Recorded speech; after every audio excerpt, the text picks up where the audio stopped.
Shalom Aleichem. Welcome. I'm Lisa Newman, the Yiddish Book Center's Director of Publishing and Public Programs, and it's my pleasure, as always, to welcome you to the Yiddish Book Center's virtual theater for tonight's program, Two Tribes, the story behind the graphic novel with Emily Bowen Cohen. Before we get started, the usual reminders: your video will be off and your audio muted throughout the program. You may send questions via the question panel at the lower right of your screen. We ask that you keep questions short, and if you could, refrain from comments so that we can try to get to all of the questions this evening. I'm delighted to introduce Emily Bowen Cohen. Emily creates comics that explore intersectional identity. She is Jewish and a member of the Muskogee Creek Nation. She uses personal experiences to tell stories that examine contemporary American and Jewish culture. Emily grew up in rural Oklahoma. Her father was the chief of staff at their tribal hospital, and her mother is a quote, nice Jewish girl from New Jersey. When Emily was 9 years old, her father passed away, and she was separated from her native family. A decade later, she returned to Oklahoma for a bittersweet homecoming. She graduated from Harvard University and currently lives in Los Angeles, California, with her husband and their 3 Native American Jewish children. Welcome, Emily. Hi, thank you so much for that lovely introduction. And thank you for a wonderful book. Looking forward to your Thank you. program. Thank you. Well, if I could, I just wanted to first take a moment to praise the Yiddish Book Center. I was at the phenomenal new exhibit, Yiddish, a Global Culture, and the show really highlights the breadth of categories covered by Yiddish literature. And I personally found it incredibly moving that there was a Yiddish book there written about Native American communities. There's just so few places where Judaism and Native American culture intersect. And the Yiddish Book Center is one of those. So I just wanted to urge everybody here to continue to support the center so that we can ensure a vibrant future for Jewish people of all different backgrounds. And thank you so much for being here tonight. So I just wanted to say a little bit about my book before we get started. Two Tribes is a graphic novel, so it's got pictures, don't be surprised. It's about a girl who, like me, is Jewish and Native American. Mia is 12 years old, and she gets fed up with her Jewish mom and new stepdad. So she steals her bat mitzvah money to run away to her Native American father in Oklahoma.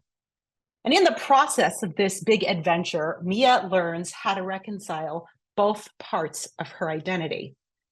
Today, I'm going to tell you a little bit about how my real life inspired parts of the book.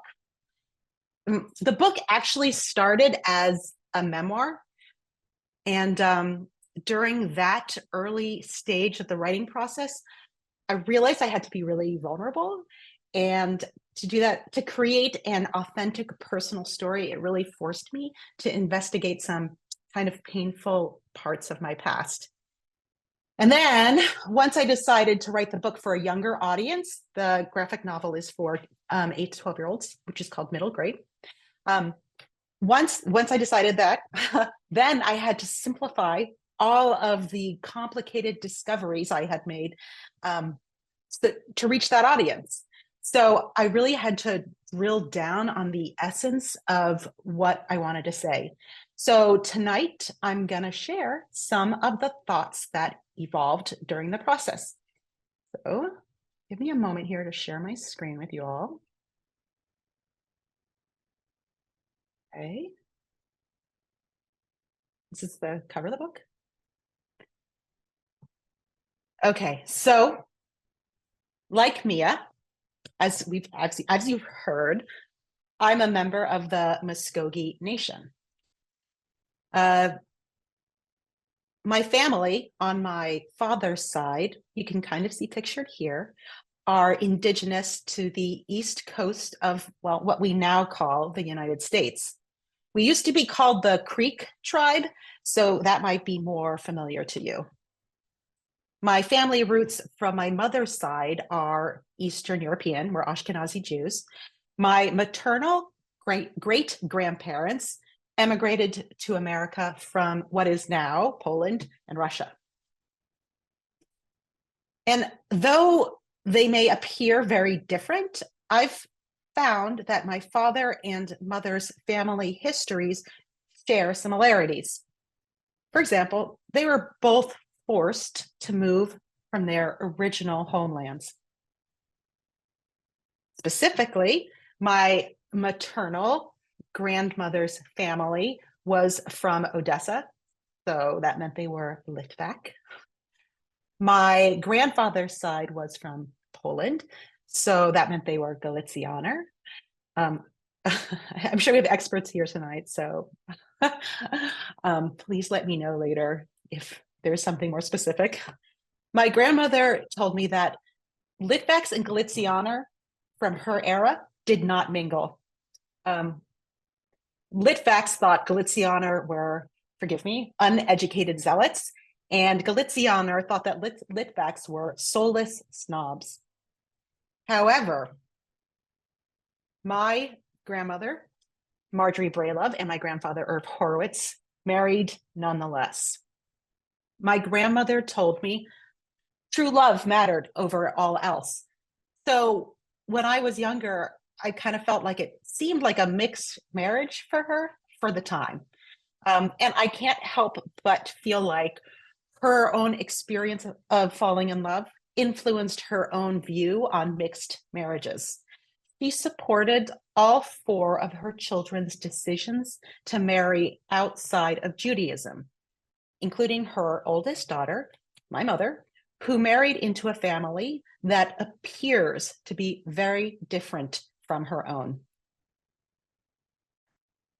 As citizens of the Muskogee Nation, here's the arrow pointing to my family side, my father's roots are found right here in the United States, but they also faced a forced removal. When first encountered by Europeans, my tribe was living in the southeastern part of the country, what's now Georgia and Alabama. And in 1833, 10 years before my Litvak family emigrated from Eastern Europe, Andrew Jackson passed the Indian Removal Act. And that's when the so-called 5 civilized tribes, of which my nation is a part, were forced to leave their native lands on the East Coast. Native American tribes in the eastern part of the country would be relocated west of the Mississippi. My paternal great-grandparents were relocated to what's now Oklahoma. The process of removing my tribe from their original land became known as the Trail of Tears, as many of you probably know. My maternal great-grandparents also faced exile. They fled pogroms in Eastern Europe in the 19th and 20th centuries. Well, but why am I even talking right now about my great-great-grandparents and my great-great-great-grandparents? I really felt the need to go back to my ancestors because the way that I learned the story of my family history had a very profound effect on me as a young person. When I was in my tween, I guess you say now, or teenage years, and just beginning to form my identity, I didn't have access to my Native American family. So I looked for answers in books. Mia, in Two Tribes, you can see here in the panels, also seeks answers about her heritage in books. Like me, she doesn't have access to her Native family. She lives really far away from them. And unfortunately, what's available to her is a popular book about a girl who is abducted by Native American tribe. We call this an Indian captive narrative. And an Indian captive narrative, which was, I believe, one of the most popular forms of publications for its time for a good 200 years, it participates in they each participate in a certain narrative, which about Native Americans from the past. They tell the story of usually a young blonde girl who is stolen from her family by a Native American tribe and has to go and live with them, and eventually learns to come back away from the tribe, redoubling her um, redoubling her feelings that Christianity is sort of the right way to go. They are different. They have some differences, but they all kind of participate in this narrative that Native Americans are savages who have to be, who the government needs to be, who the government needs to protect pioneers from. So I really wanted to show the outsider perspective from which these books are written by drawing the book panels as stereotypically as possible. Mia is learning about her history in a really outdated way from people who have a certain message they're trying to send. So I'm kind of using my cursor here, if you can see it. You can see I drew the panels of the pages of the book she's reading. All of the Native American characters are wearing buckskin and feathers, and they're living in teepees, which is some ways that Native Americans dressed, but not all tribes did this. But I wanted it to be just like the most motion picture kind of version of what a Native American looks like. So reading this book, here's another page from the book within the book, Mia can get the idea that that her own ancestors are strange and scary. But even if she didn't pick up this particular book, she would still be growing up indigenous in a country that wanted to destroy her ancestors at one point. When you're Native American, even the history books written about your people can be painful. I remember learning about US history as a child and feeling kind of like the message was that my own ancestors were savages, or that they were, kind of the big losers in the story of the United States history. And I wanted to include this in two tribes because I really believe that's just part of how you grow up when you're Native in the United States. Okay, so back to the family tree. After both of my ancestral families were displaced, they all rebuilt their lives and communities in their new homes. However, my maternal grandparents and my paternal grandparents had significantly different experiences after they were displaced. My Jewish grandparents, they're here. They could really participate in the American dream. They were able to work hard, build homes, and support growing families. And this was a lot more challenging for my paternal great-grandparents and grandparents. In their new home in Oklahoma, to put it mildly, the system was not built to, let's say, accommodate Indigenous success. Native Americans were denied access to well-paying jobs, and my grandmother herself was sent to an Indian boarding school that taught Native students skills as manual laborers and domestic workers. There really weren't many other options. However, my Jewish grandfather, he benefited from the GI Bill. He went to Harvard after the war, and after he graduated, he was able to secure a low-rate mortgage. So my mother grew up in a big, comfortable house in New Jersey. And my grandmother, on my dad's side, unfortunately, raised my father by herself. They lived in a rented home in rural Oklahoma with no running water and an outhouse, which was not a wholly atypical way for a single Native woman to live at the time. So how did my parents meet? This is always a question I get. My father was from a forgotten part of Oklahoma, and my mother was from a bustling suburb in New Jersey.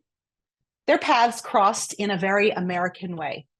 Despite the prejudice that my father experienced growing up poor and native in Oklahoma, he went to college.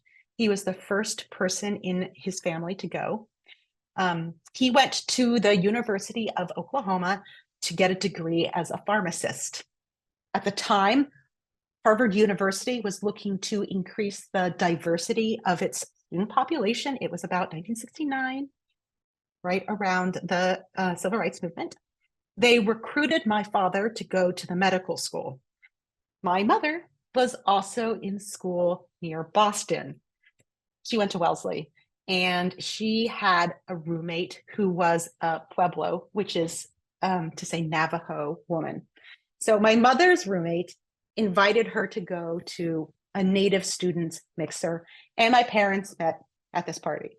I actually, since I've started doing this talk and my mother has listened in, she's corrected me. The Native student mixer was the story I got when I was little, but apparently it actually was a meeting to organize for American Indian rights.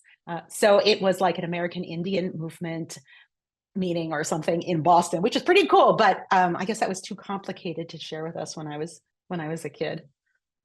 Okay, so now here's some embarrassing family photos. These are my parents, and they had a baby while my dad was still in medical school. That's my older sister, the little Baldy there. Then my father graduated from medical school, and my parents had my twin sister and me. That's me. And my father finished his residency in New York. And this is the three of us when we were young. After he finished his residency, we moved back to his home of Oklahoma. My Oklahoma memories are really the beginning of my creating two tribes. And the comics that I'm showing you here were, these were really the first ones that I ever did. I really wanted to preserve the memories that I had from when I lived in Oklahoma. I was kind of obsessed looking back and trying to decipher why I retained some memories and not others. And these early drawings were my attempts at sort of trying to capture the texture of that part of my life. So this Five and Dime and the Crystal Theater, that's the main street of the small town where I grew up. After his medical residency, my father returned to do good work. He was going to be the chief of staff at the newly formed Creek Nation Hospital, which was a hospital that treated my tribe. And the hospital was in our small town, which is called Okemah, Oklahoma. It is the home of Woody Guthrie. If you go walk down Main Street where the Five and Dime is, you can actually see that we have this big water tower that says proudly that we are the home of Woody Guthrie. It was a town that's really small. It's about 3,000 people. But the remarkable thing about it was that a quarter of the population was Native American. And they weren't just Native American, they were actually from my tribe. So my dad worked at the hospital, and the hospital was right down the street from my house.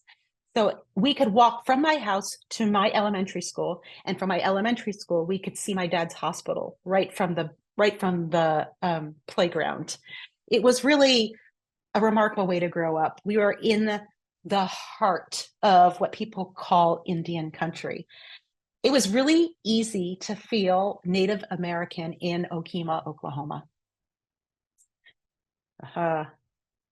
It was much more difficult to identify as Jewish, as you can imagine. We were the only Jewish family in town. We were smack in the middle of the Bible Belt. At school, even there, the division between church and state was like, let's put it mildly, fuzzy. Once a month, the Bible man would come to my elementary school, and all of us students would get out of class to go to a mandatory school-wide assembly. The Bible man would come and he would get on stage and he would say to us, "Did you memorize the last passage, kids?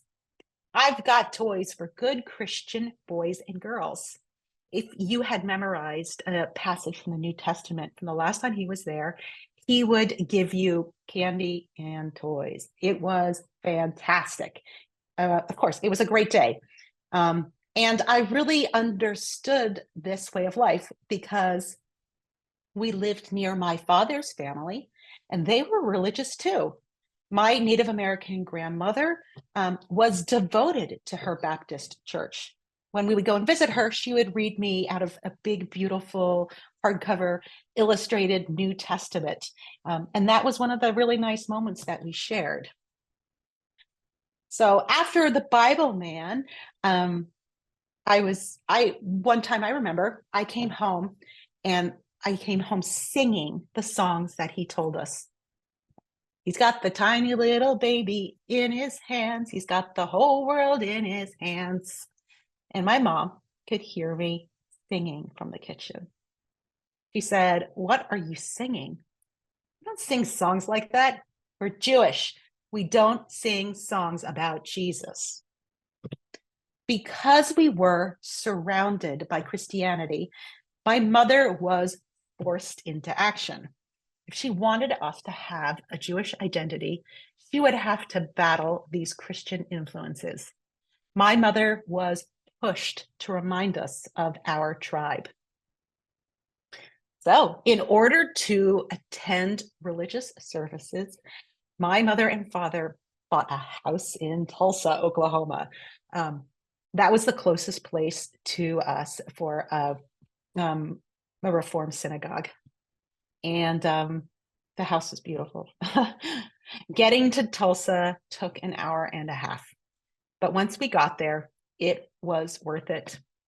Everything was so much fancier than at home in Okima. Even the synagogue was palatial. This was a really different place from my small town. And going to Sunday school that first day, I really had to wonder, but can it be that I really belong here? Well, I had good reason to wonder if I could fit in. Sometimes I like to write Hebrew school like it's a horror movie because I was so nervous. And maybe I should have been, because like the city that these kids were from, they were fancy.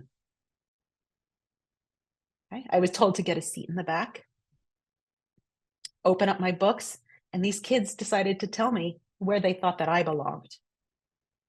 "Did you see the way she wears her pants?" these two girls whispered.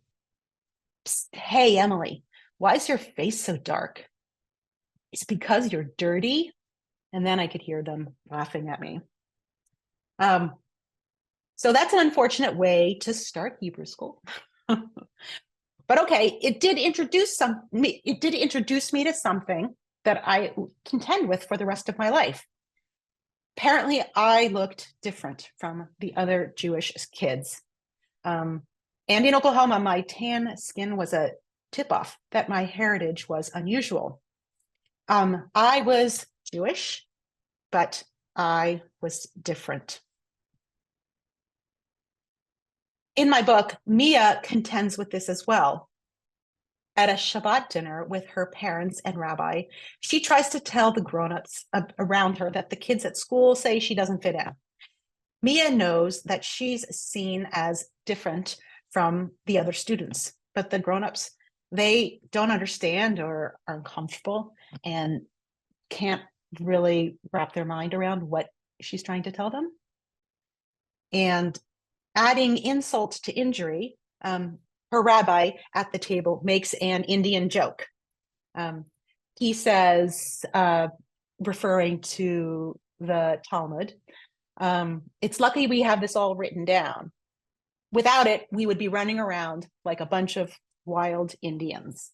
And it was really important for me to include that joke in in the book, because that was an actual joke that I heard a rabbi say from the pulpit when I moved to Los Angeles 20 years ago. Um, and those moments are really damaging.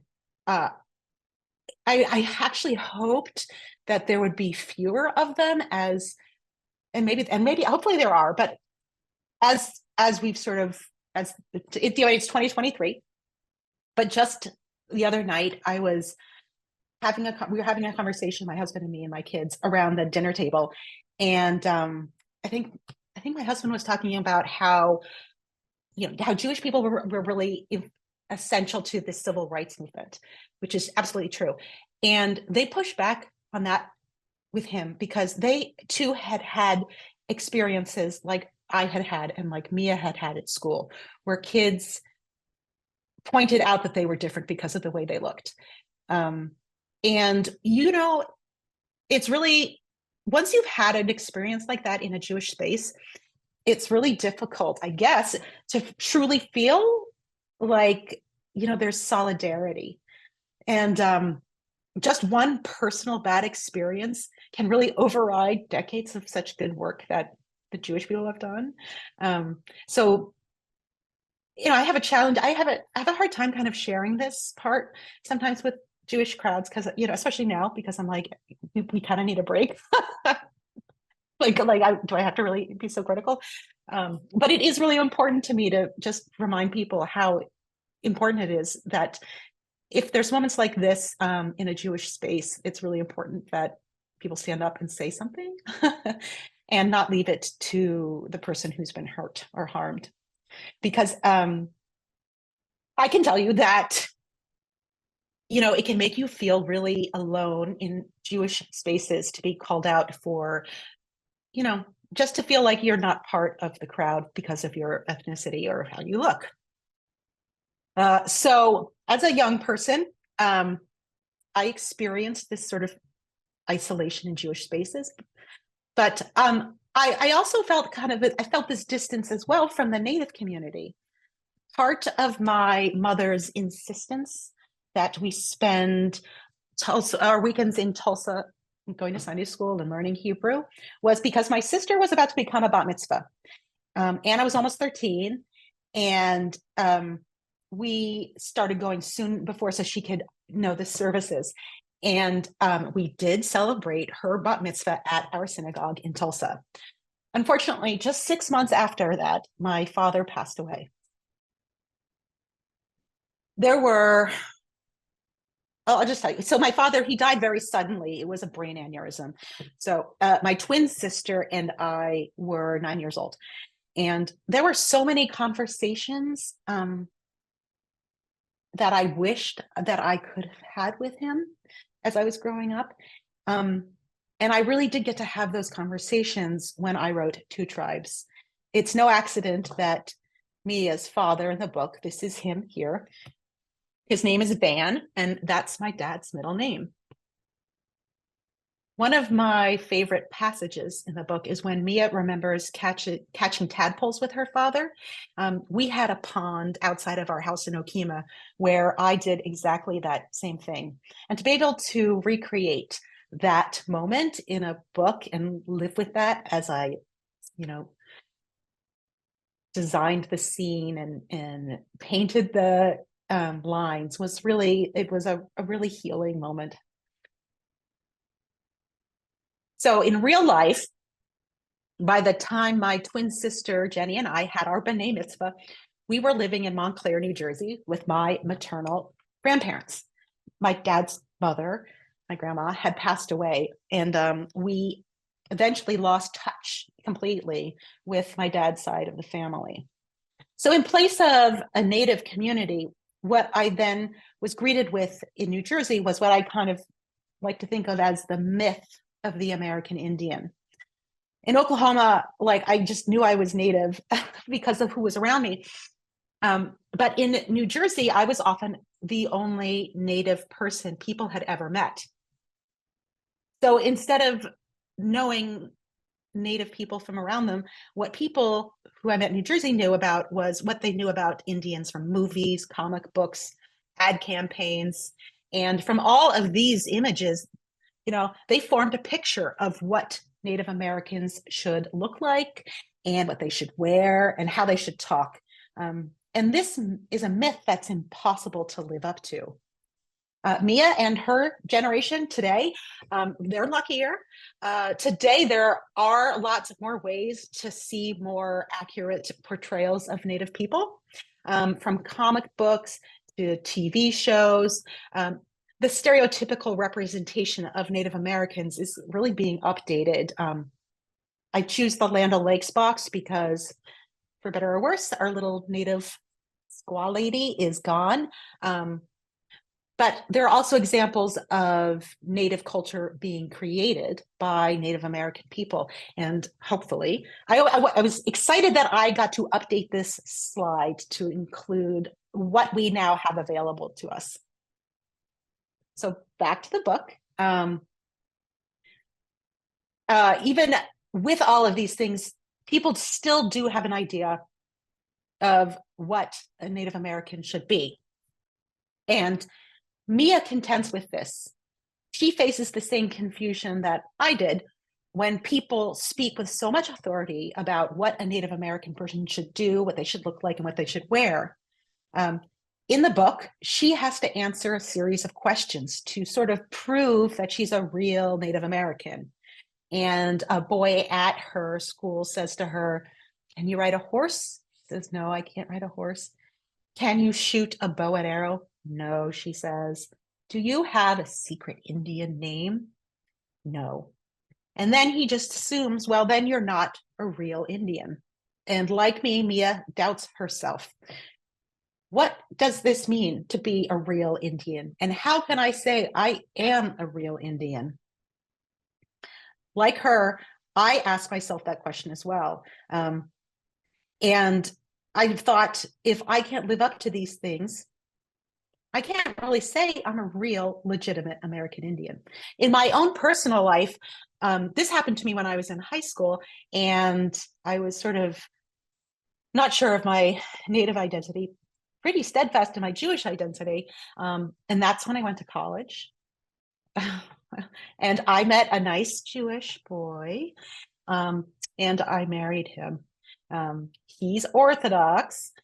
So I became immersed in all things Jewish. I learned more about Jewish traditions than I ever thought I'd want to. And I spent most of my time in the Jewish community. And my Jewish identity really was being fed all these wonderful traditions. I found a lot of comfort in the Hebrew words that surrounded me in Orthodox services. And I could really wrap myself in all the Jewish rules and customs. If I wanted to, I could think about nothing else but these rituals all week long, all year long. And I should say, and Jewish practice, this kind of Jewish practice requires community. You have to interact with other people. And I find that was where I wouldn't be able to be so cozy and wrapped up in my big fur coat of Jewish traditions, because people would ask me questions at Shabbat lunch and holiday meals, at synagogue. And they would ask me, well, for example, where are you from? And when I say I grew up in Oklahoma, that would often provoke a response. They'd say, "Oklahoma, why would you go there? Do Jews even live there?" And I'd have to respond as best as I could. I'd have to tell them, or I felt I needed to, like, my dad's, yes, it is a strange place to grow up as a Jewish person. And then I'd explain, my dad's American Indian. My tribe, the Muskogee Creek, they mostly live in Oklahoma now. You're right, there's not a lot of Jews there. And every week it was the same. I had to explain myself over and over again because people are curious. They like asking questions. However, it brought me right back to those questions about what it means to be Native American. And a lot of times they ask me questions I couldn't answer, about my own heritage. And, I wondered, why does this seem even so remarkable to other Jewish people? In the end, I just decided to give up. I decided in my Jewish life, I was going to deny that I was Native at all. I passed as just Jewish because it was a whole lot easier. When people asked me, I would just say I was Emily from New Jersey. And there were never any more questions after that. However, eventually that led to some dark times. I found I just couldn't sustain passing as non-native. Even though my past history was so complicated, I really hated not talking about who I was. It felt really kind of like a trauma to sort of erase that from myself. And I decided that if I was going to live completely Jewishly, I needed to live completely Muskogee as well. I had to be a whole person. I wasn't sure how to do that. But I came to the conclusion that I had to go back to Oklahoma and find my family. And that took a lot more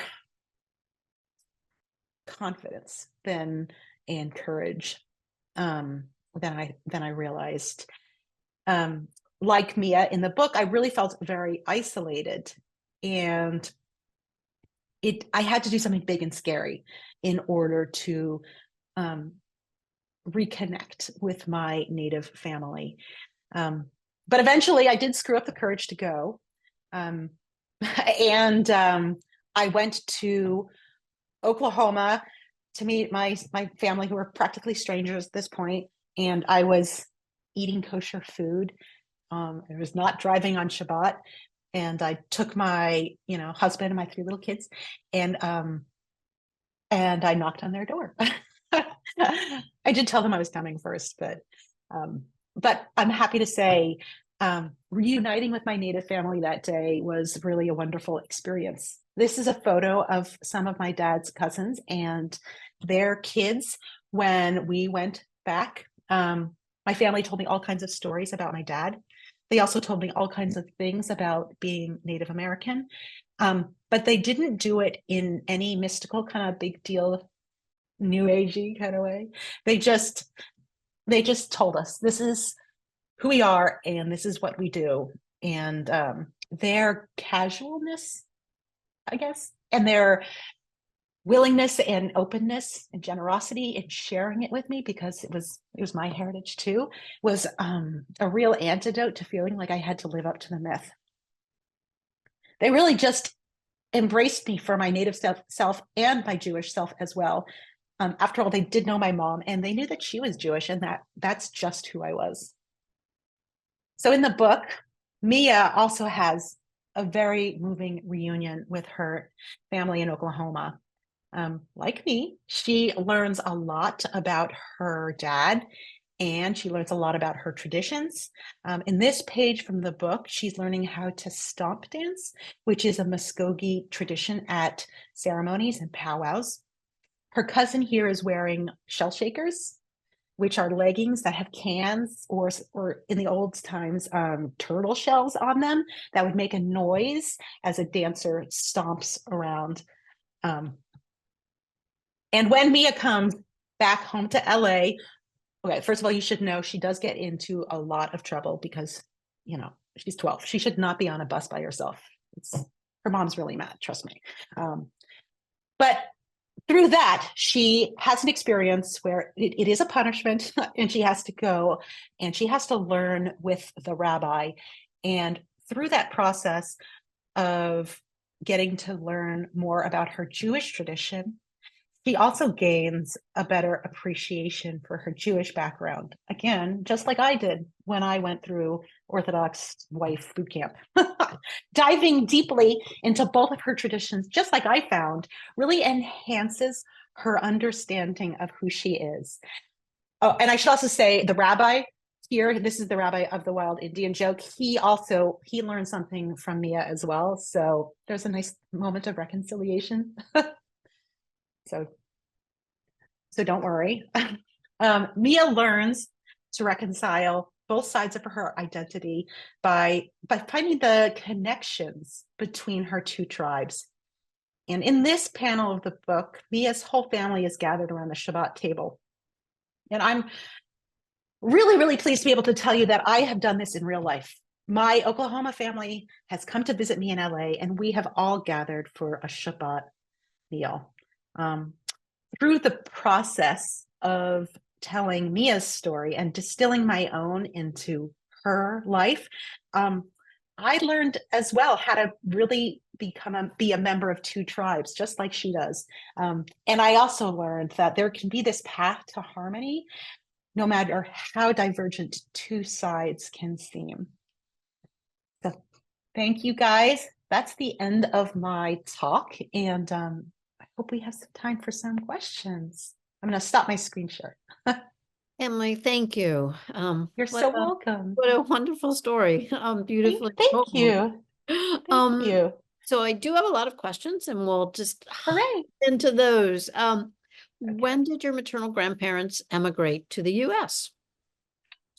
I should say, I always get my greats and my greats messed up. So my grandparents were here. My maternal my great grandparents on my grandfather's side, my paternal great, I don't know how we say it. Okay, whatever. See, I'm getting my grandparents. Okay, so my grandma's family came here in they were early 1840, and then my grandfather's family emigrated here. I think it was 1920. So my grandparents' family like really still had a sense of like the old world more than my grandmother's side of the family. Okay, we'll get all of the questions related to dates out of the way. Oh no! The next one is this one should hopefully be a little easier. Which is when did you attend elementary school, and when were your parents in college? I guess they want to sort of understand that in terms of the challenges. Yeah. Oh yeah, sure. So my father graduated from Harvard Medical School in 1975 when I was born, and my mother graduated. She actually got pregnant with my sister while she was still at Wellesley, so she graduated in 72. And then when was I in elementary school? Well, now I'm going to date myself, but so I was in elementary school in Okima in 1980 to 1984, and then we moved to Tulsa. My father died in 1985 or 1984, but yeah, December of 84. Is that it? Yeah. How does your twin sister feel about her identity? Is that something you can share? Yeah, sure. My sister Jenny, my twin sister, how does she feel about her identity? I'm definitely the person in the family who felt the most like drawn to reaching back out to my Oklahoma family. Yeah, I think our childhood was a bit chaotic and a bit traumatic after my dad died, and it was really. I think I was the one who kind of took the reins in that. Since then, my twin sister has come and visited Oklahoma with me, which was really, really wonderful. But she's less interested in exploring these identity issues. So that's cool. Like, I'm the one who's doing it. I feel like sometimes there's always that person in the family who kind of like keeps the stories and all of that stuff. And I like doing it. So all the nieces and nephews, if they have any questions, they know who to call. Let's segue from storyteller and artist, obviously, to this question, which is what were some of the challenges of telling the story via graphic novel? Oh, some of the challenges. Oof. Well, the very first challenge that I came up with, was that to tell a contemporary Native American child's story, you have to have cell phones. I mean, that's just part of life for them. Now I know from my kids growing up. And to tell a story like that when so much of the way they communicate is through the phone poses a particular challenge of just like you have a lot of faces. And that's a really boring way of telling a story. That was right off the very first challenge that I faced. And it was really important to me to have Mia on her phone, just to really underscore to kids her age that, like, you know, Native Americans are in the world today and they do the same things you do. So they're on YouTube. I mean, it's already dated, the stuff I have in there, but you know, that was the first challenge that I had.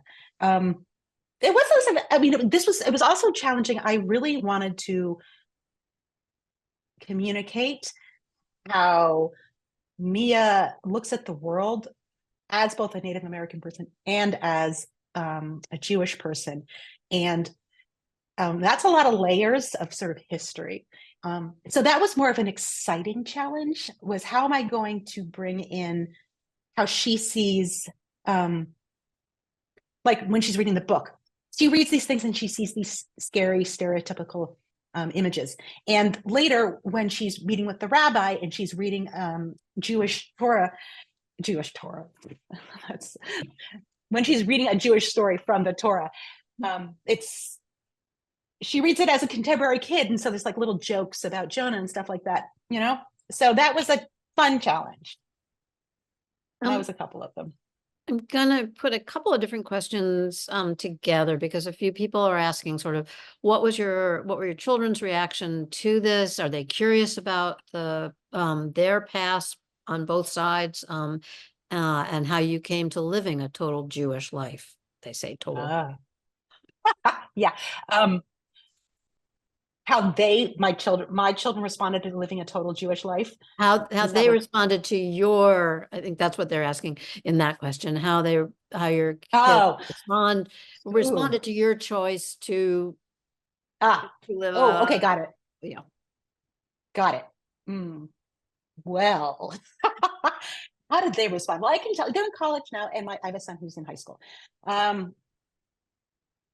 For better or worse, I did complicate things by bringing them to Oklahoma when they were kids. And that was on purpose. My husband and I, we really wanted to go as a family so that they could understand that they were Native American and to meet their relatives and to, you know, really be able to take that on as their own identity. At the same time, they were going to a Jewish day school, a religious Jewish day school. And so they faced the same challenges that I did, going to Jewish schools. Like they were confronted with students in their class saying like, oh, you're not Native, Indians aren't alive anymore. You know, just, they had to confront those things too. In a good way, I guess, because, you know, they were able to like really take it on. I will say, much to my husband's sadness, they are not jumping into a religious Jewish life. And I think that's because, you know, like I said, they faced this stuff that made them feel isolated from the Jewish community. However, I'm not okay. Everyone's still growing, so who knows where they're going to end up. But I do have a college student who is both that, you know, part of what they call it. She's helps running the Hillel. She also helps running the Native American student group. So she's sort of the most of my children who has her foot planted firmly and solidly in both parts of her identity. But, you know, they're working it out. They've got questions, but, you know, we're still providing them a lot of Jewish stuff. So we'll see. We'll see where they land. I mean, I think that that's one of the things, and I'm not sharing the comments, but I think that that's one of the things that resonates about the book in your presentation, Emily, is do we ever really work it out? And do we have the tools? And this story really does allow for discussion, conversation, and consideration. So for that, many people are very grateful that you've shared this story. Oh, I'm so glad. Nuance. Wow. So we have one person here, I guess, I'll share this as more of a comment, but interesting. I worked for Creek Nation for 2 to 3 years and went to that temple in Tulsa. We always find some connection here in our virtual. Do I know them? I'll share their name with you. Okay, please do. Such beautiful art and visual storytelling, and your presentation was Oh, captivatingly narrated. I'm wondering how you feel about the full range of rituals you practice via both your mm, tribes. Are you back to mm. feeling that cozy, warm embrace? And thank you so much. Oh, that's so sweet. Well, I have to say, I don't consider myself Orthodox anymore. Um, Probably because my kids sort of felt like so much. We actually left the Jewish day school world and went to secular schools. Um, uh, yeah, you know what? I'm going to say yes. I do find that warm, cozy embrace, but I think I'm stepping outside of the very, very traditional way of doing it and finding my own way and my own people so that I can return to the cozy, warm embrace. A lot of that has to do with having found a community of Jews of color here in Los Angeles who have had similar experiences to me and my kids. And we can celebrate traditions in a sort of more non-traditional way, but a way that feels more like an embrace. Wait, but there was another question too that I Um, feel. about the Oh, practicing of sort of both traditions of yeah. both aspects So, of your family. yeah. So as I mentioned in the talk, my grandmother was really religious. And the way that my Muskogee family continues to practice the traditional uh, rituals, Native American rituals, is through the church. And my mother, right from the beginning, was like, "You can't go to church." I mean, even before we were going to Sunday school, whatever, she was like, "My children cannot go to church," and that's really how they practice their Muskogee rituals. So I just don't have access to this. Just not my it's not my tradition. So I do practice more cultural traditions. For example, we go to powwows. We wear ribbon skirts, which is a traditional kind of way of dressing. We have fry bread, which is a traditional native food. But the really, I mean, I'm sure it's really cool. Maybe at some point I'll be able to be welcomed into it, but the real traditional ways are through a Christian church and through a Christian lens. Mhm. So, you know, I don't think as a Jewish person I can fully embrace that. I don't know. Yeah. Fair enough. I guess, I'm sorry, I have to read off the thing. Do you find similarities in sort of how Native Americans and Jews are perceived as others in certain Oof. situations, they're asking. Yeah. Do I see similarities between how Native Yeah. Americans and Jews are perceived as others? Oof. God, that's a really hard Good question. question. Um, oh God. In my experience, I mean, I've seen it ugly both ways. A lot of people don't realize I'm Jewish, and in certain situations, I've heard, awful things said about Jews. um, and people talk about not necessarily, I guess, natives, but like it's a more ignorance. I guess that's what it is. Do I see similarities? Yeah, it's like when I'm in places where people just haven't met Jewish people, or places where people haven't met Native American people. Um, which is unfortunately because people are so much in bubbles and because Native American people have just don't and Jewish people don't interact so much. Like I guess that happens. I guess the similarity is it's really a matter of people not meeting each other Mhm. because anytime they do, it's like completely fine. I mean, it's a little awkward sometimes, but like we get there, we can make it happen.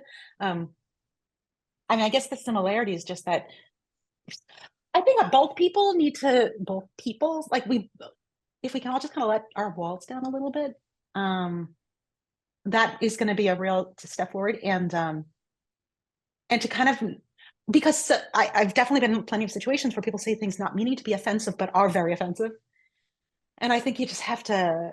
I mean, it takes a lot of skill and a lot of this has to happen a lot of times before you just sort of have to have a conversation where like that maybe you didn't need to say it that way in both directions, but instead I think we just sort of shut down and want to run away from the situation, which is because it's so uncomfortable. But you just got to work through it.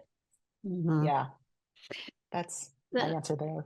I think I'm going to go then from there. this is the last question, if I may. First off, thank you. Wonderful presentation. Curious to know if you present this to students.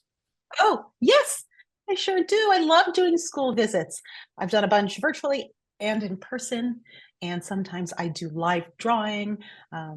I've spoken to little kids all the way up to college. Yeah, definitely. I love talking to them. They're so great. They always ask me the craziest stuff. It's great. Emily, on behalf of the Yiddish Book Center, thank you for Thank the you. presentation and for all you do as well, and for joining Thanks. us tonight.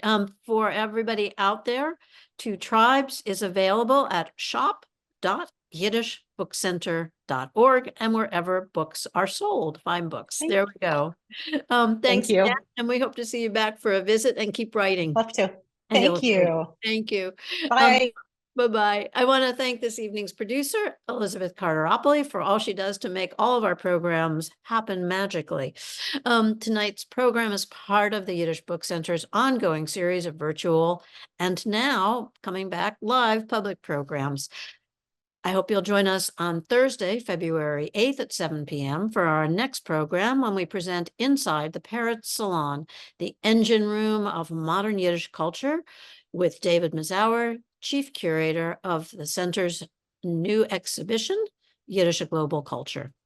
Check out our full calendar of events to see what's coming up, both in person at the Yiddish Book Center in Amherst, Massachusetts, as well as all of our virtual programming. We've got a lot on the calendar and more being added all the time.